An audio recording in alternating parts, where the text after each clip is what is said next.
প্রিয় ক্লাস 9-10 এর শিক্ষার্থীরা যারা আছো, তোমরা অনেকেই ফিজিক্স পড়ার সময় ফিজিক্সের যে ফার্স্ট চ্যাপ্টারটা আছে অর্থাৎ ভৌত রাশি এবং তার পরিমাপ, এটা স্কিপ করে যাও। ভাবো যে হয়তো এটা অতটা ইম্পর্ট্যান্ট না। আমিও কিন্তু শুরুতে স্কিপ করছিলাম। পরে যখন কোয়েশ্চেন ব্যাংক বা টেস্ট পেপার আমি ঘুরে, ঘুরে দেখলাম, সেখানে দেখি এখান থেকে কিন্তু সিগনিফিক্যান্ট অ্যামাউন্টের কোয়েশ্চেন আসে। অর্থাৎ এটা স্কিপ করাটা একদমই বোকামি। বোকামি কেন বলছি?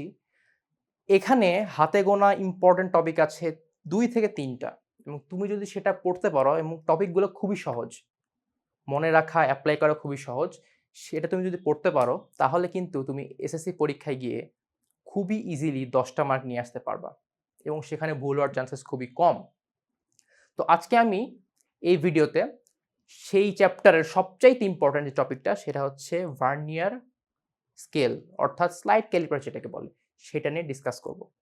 সো এই ছবিটা দেখতে পাচ্ছ এখানে, এই যে এটা হচ্ছে মেইন স্কেল, যে স্কেলটা তোমরা ডেইলি ইউজ করো মার্জিন টানার জন্য হোক বা কিছু মাপার জন্য, সেটা হচ্ছে মেইন স্কেল। তার সাথে একটা ছোট স্কেল লাগানো থাকে, এই ভার্নিয়ার স্কেল, এবং এটা মুভ করা যায়, স্লাইড করা যায়। দেখো তুমি যদি চাও বাম পাশ থেকে ডান পাশ, ডান পাশ থেকে বাম পাশে নিয়ে আসতে পারবা, যার কারণে এটাকে বলে স্লাইড ক্যালিপার্স। সো এখানে দেখো, দেখতে পাচ্ছ এক্সটার্নাল জজ লেখা আছে। এটা আসলে কি? এটা হচ্ছে একটা বস্তুর আউটার রেডিয়াসকে মাপার জন্য। তোমরা নিশ্চয়ই টেবিল টেনিস খেলছো, সরি টেপ টেনিস খেলছো, তাই না? টেপ টেনিসে কি করো? টেপ টেনিস বলের উপরে টেপ পেঁচাও, তাই না? এখন দেখো যে টেপ যখন কেনো তখন একটা কি থাকে, একটা ধরো এই যে এটা, তাই না? এইটা অ্যাকচুয়ালি আরেকটা আছে, আমার ওটা হারাই ফেলছি। এই যেটা নতুন, এইটাতে দেখো বাইরের যে অংশটা আছে, বাইরের যে অংশটা আমি যদি এটা মাপতে চাই, অর্থাৎ কতখানি আছে, তোমার মনে হইতে পারে না যে টেপটা কতখানি দিয়েছে, আমাকে আমি চেক করে দেখি। তখন করবা কি, বাইরের যে অংশটা আছে সেটা মাপবা এইটা দিয়ে, এক্সটার্নাল জজ, ঠিক আছে? আর ভেতরে যে অংশটা আছে এটা মাপবা কি দিয়ে? এই যে এটা দিয়ে, ইন্টারনাল জজ। এই দুইটা হচ্ছে এই কাজে ইউজ করা হয়। আর এদিকে আছে depth measuring blade, metric scale, imperial scale, এগুলো আসলে জানার কিছু নাই, এগুলা তোমাদের দরকারও নাই। সো এই স্কেলের সবচাইতে ইম্পর্টেন্ট, অর্থাৎ ম্যাথ আসলে ম্যাথ করার জন্য সবচাইতে ইম্পর্টেন্ট যে পার্টটা তোমাদের জানতে হবে সেটা হচ্ছে ভার্নিয়ার কনস্ট্যান্ট। অর্থাৎ এটাকে কনস্ট্যান্ট কেন বলা হয়? একটা স্কেল যখন ম্যানুফ্যাকচার করা হয় তখন সেটা কনস্ট্যান্ট ধরেই তৈরি করা হয় এবং সেটা আজীবন সেই স্কেলের জন্য ফিক্সড থাকে, কখনোই চেঞ্জ হয় না। এই জন্য ভার্নিয়ার কনস্ট্যান্ট ফিক্স করে দেওয়া থাকে। কিন্তু দেখা যায় যে এক এক স্কেলের সময় এক এক ম্যানুফ্যাকচারার এক এক ভাবে করে, সেক্ষেত্রে কনস্ট্যান্টটা ডিফারেন্ট ডিফারেন্ট হতে পারে। একটা স্কেলের জন্য ফিক্সড, বাট মাল্টিপল যদি স্কেল নাও, ভার্নিয়ার স্লাইড ক্যালিপার্স নাও, দেখবে যে আলাদা আলাদা হতে পারে। তোমরা তোমাদের ল্যাবে, ফিজিক্স ল্যাবে দেখবা যে এটাতে পেটেল করানো হয়। আমি যদি ভুল না হয়ে থাকি এটাতে সব স্কুলেই করানো হয়। তুমি সেখানে যাই সেটা চেক করে দেখতে পারো। এবং আমি তোমাকে একটা সিমুলেশন দেখিয়ে দিই। সবার কাছে তো স্লাইড ক্যালিপার্স থাকে না। তোমরা যদি বাসায় ট্রাই করতে চাও সেটার জন্য তুমি চাইলে এই যে এটা হচ্ছে, দেখো লিঙ্কটা দেখতে পারো, বা সিম্পলি তুমি যদি স্লাইড ক্যালিপার্স গিটহাব লিখে সার্চ আর গুগলে চলে আসবে, প্রথম যে লিঙ্কটা আছে সেটাই। এই যে এটা হচ্ছে স্লাইড ক্যালিপার্স। এই দেখো এইটাকে স্লাইড করা যায়, যার জন্য এটার নাম স্লাইড ক্যালিপার্স। এটা হচ্ছে ভার্নিয়ার স্কেল আর এটা হচ্ছে মেইন স্কেল, ঠিক আছে? এখন দেখো এখানে যে ভার্নিয়ার কনস্ট্যান্ট সেটা বের করার সূত্রটা হচ্ছে, এই দেখো কি লিখছে, ভালো করে দেখো। ভার্নিয়ার স্কেলের একটা ঘর সব সময় প্রধান স্কেলের অর্থাৎ মেইন স্কেলের একটা ঘরের চেয়ে একটু ছোট করে বানানো হয়। এই একটু ছোট অংশটাই হচ্ছে ভার্নিয়ার কনস্ট্যান্ট বা ভার্নিয়ার ধ্রুবক।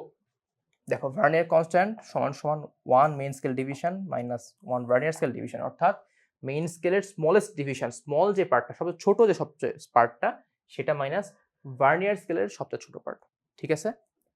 এটা কিভাবে বের করবা?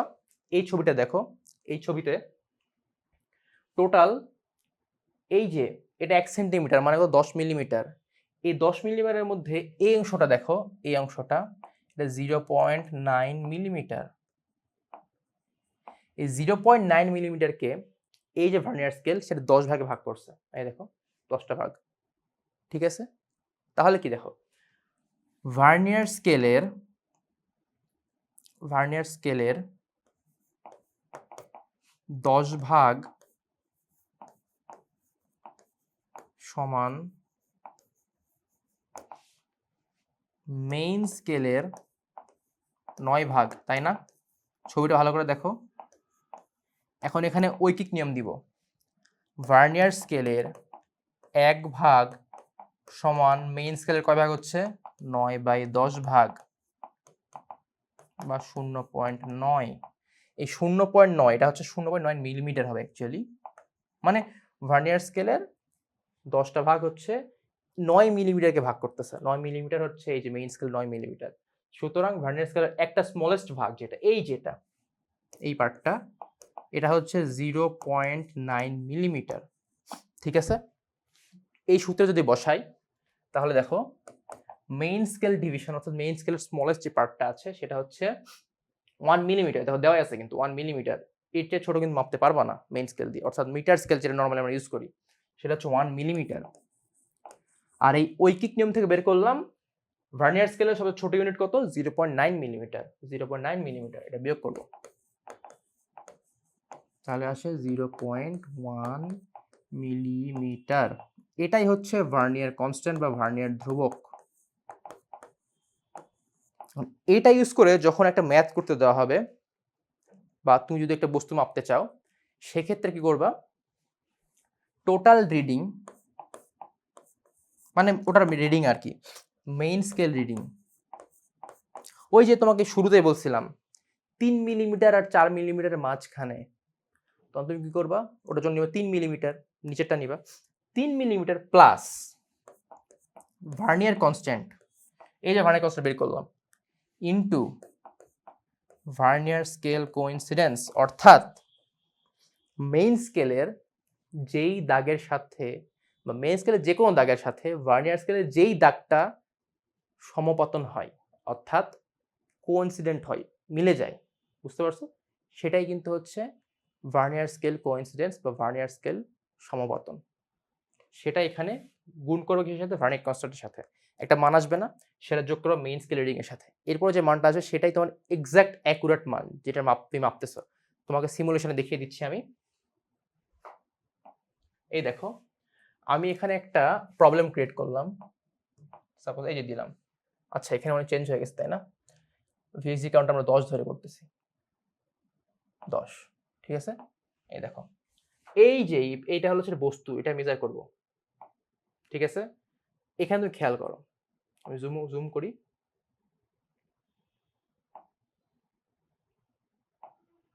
ঠিক আছে? খেয়াল করো এই বস্তুটা কিন্তু এক্স্যাক্ট, এটা কত?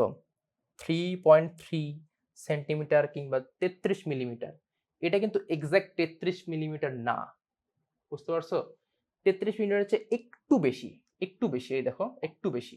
সেটা মেজার করা কি হবে? আমি যদি এখানে ম্যাথটা করি, দেখো মেইন স্কেল রিডিং কত?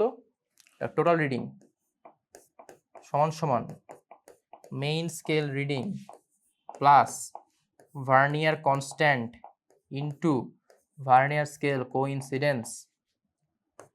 মেইন স্কেল রিডিং কত? প্রথম মেইন স্কেল রিডিংটা কত আসছে? 30, 31, 32, 33, 33 মিলিমিটার হিসাব হচ্ছে, বুঝতে পারছো? প্লাস ভার্নিয়ার কনস্ট্যান্ট কত বের করছিলাম? 0.1 মিলিমিটার, 0.1, সব কিন্তু মিলিমিটারে, এটা কিন্তু খেয়াল রাখতে হবে। Into vernier scale coincidence. এখানে দেখো তো ভার্নিয়ার স্কেলের কোন লাইনটা, কোন রেখাটা মেইন স্কেলের যে কোনো লাইনের সাথে সমপতন হয়েছে। এই দেখো এটা হয় না, এটা হয় না, এটা হয় না, এটা না, এটা না, এই যে দেখো এই লাইনটা, এই লাইনটা হয়েছে। এটা কাউন্ট করো তো কত হয় ভার্নিয়ার স্কেলে? 4, 5, 6, 7, 7 হয়, বুঝতে পারছো? 7। তাহলে এখানে আমি কি করব? 0.1 ইন্টু 7 সমান কত আসে? 33 প্লাস 0.7 মিলিমিটার সমান 33.7 মিলিমিটার। এইটাই হচ্ছে তোমার অ্যান্সার, বুঝতে পারছো?